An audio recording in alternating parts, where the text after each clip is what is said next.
Oh, CVT cleaning ng NMAX yan. O, tingnan natin. Nakita niya kasi yan sa TikTok noong isang beses. So, tinry niya sa kanyang NMAX, mga guys. So, tingnan natin kung paano, kung ano ang effect, kung 100% ba tong tunay ang kanyang ginagawa. Tingnan mo yan. Lagyan ng hangin. So, ayan mga guys. Ang laman pala niyan mga guys ay dishwashing at tubig. Yan. Yan munang nilalagay niya sa kasi nililinis niya yung mga panggilig ng kanyang NMAX. So, ayan. Kung sa bagay, marunong naman gumawa to at mekaniko nga tong anak ko na to.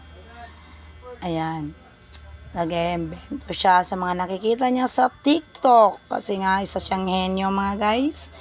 So, tingnan mo naman yung bunso ko na yan guys. Kung paano niya gagagampanan ang kanyang pagkahenyo. So, yan. Linis, linis, linis, linis. Mga ka-berks. Kuskus. Brush. Ayan, nilalagyan niya ng gas.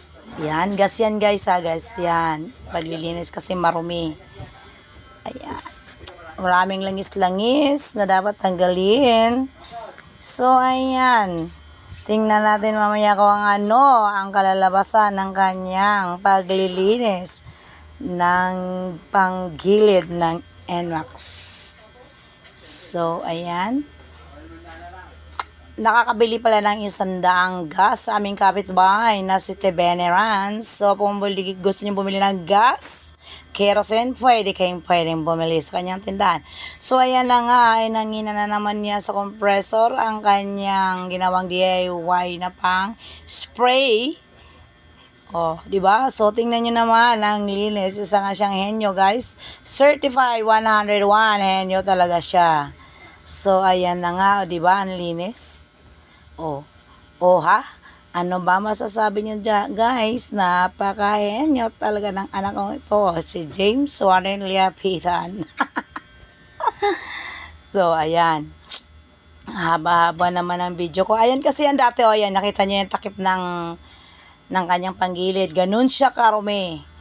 So, ayan. Dahil hindi nga siya kontento pa. Oh, ayan. Ano kasi ito siya, para siyang perfectionist sa kanyang motor. Hindi pala kanya yan guys, sa kuya pala niya yan. Kaya yan, malaki-laki yung binabayad sa kanya yan. Kaya nilinis siyang mabuti para hindi siya mabawian guys. So, eto nga. Oh, linis, linis, linis. Yan. So, yan nga pala guys, naggagawa kami ng motor dito guys. Any kind of motor guys. Basta kung isang gulong, dalawang gulong, tatlong gulong, apat na gulong guys. Sa Valvon Works.